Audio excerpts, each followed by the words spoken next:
ఆంధ్రప్రదేశ్ ఎన్నికల్లో పోలింగ్ ముగిసినా సరే హింసాత్మక ఘటనలు మాత్రం ఆగలేదు. ముఖ్యంగా పల్నాడు జిల్లాలో టీడీపీ వైఎస్ఆర్సీపీ మధ్య ఘర్షణలు జరిగాయి. ఈ క్రమంలో ఎన్నికల సంఘం, పోలీసులు కీలక నిర్ణయం తీసుకున్నారు. పల్నాడు జిల్లాలో 144వ సెక్షన్ అమలుకు ఆదేశించారు. నరసరావుపేట లోక్సభ స్థానంతో పాటు మాచర్ల, వినుకొండ, సత్తెనపల్లి, పెదకూరపాడు, గురుజాల నియోజకవర్గాల్లో 144వ సెక్షన్ అమల్లోకి వచ్చింది. మంగళవారం సాయంత్రం 6 గంటల నుంచి ఈ ఆంక్షలు అమల్లోకి రాగా తదుపరి ఆదేశాలు వచ్చే వరకు కొనసాగుతాయని అధికారులు తెలిపారు.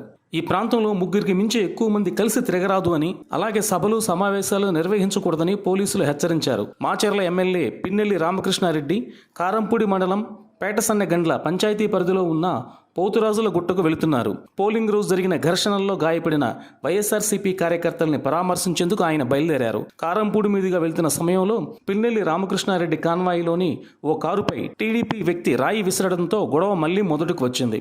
దీంతో పల్నాడు జిల్లా మొత్తం వేడెక్కడంతో వైసీపీ పార్టీకి చెందిన 3 ఎమ్మెల్యేలను హౌస్ అరెస్ట్ చేశారు. మాచర్లలో పిన్నెల్లి రామకృష్ణారెడ్డిని, గురుజాలలో కాసు మహేష్ రెడ్డిని, నరసరావుపేటలో శ్రీనివాసరెడ్డిని హౌస్ అరెస్ట్ చేశారు.